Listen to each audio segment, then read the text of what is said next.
Hi friends, கோதுமை தோசை செய்யலாமா? கோதுமை எடுத்துக்கோங்க, சிறிதளவு அரிசி மாவு, தேவையான அளவு உப்பு. இது நல்லா கிணத்துல போட்டு தண்ணி ஊற்றி மிக்ஸ் பண்ணிக்கோங்க. நல்லா பிளெண்டரில் வச்சு கலந்துக்கோங்க.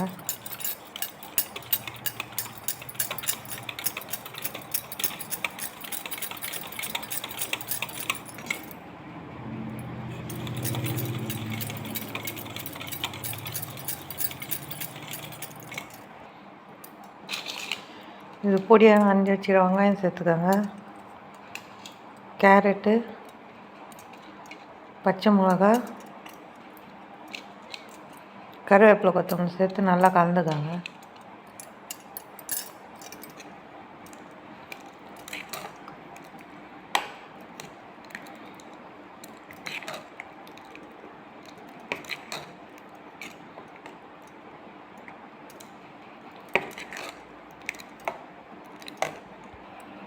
நல்லா இந்த மாதிரி கலந்துக்கோங்க. நல்லா கலந்து 10 நிமிஷம் ஊற வச்சுக்கோங்க. இதில் போட்டுக்கிற கேரட்டு, வெங்காயம்லாம் உடம்புக்கு நல்லதுங்க. கல் காயட்டங்க. கல் காய்ஞ்சு மாவு ஊற்றிக்கோங்க.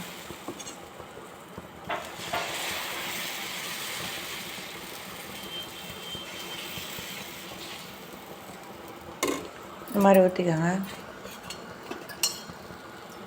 எண்ணெய் ஊற்றிக்கோங்க.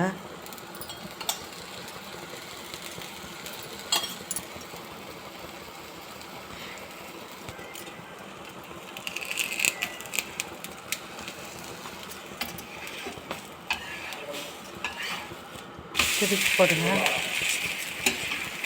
நல்லா சிவக்கட்டுங்க. சிவந்தது இந்த மாதிரி எடுத்துக்கோங்க. இது தொட்டுக்க சட்னிங்க. இது சும்மா கூட சாப்பிட்லாங்க. நீங்களே வீட்டில் ஒரு வாட்டி ஊற்றி பாருங்கள். பிடித்திருந்தால் லைக் பண்ணுங்கள், ஷேர் பண்ணுங்கள், சப்ஸ்கிரைப் பண்ணுங்கள்.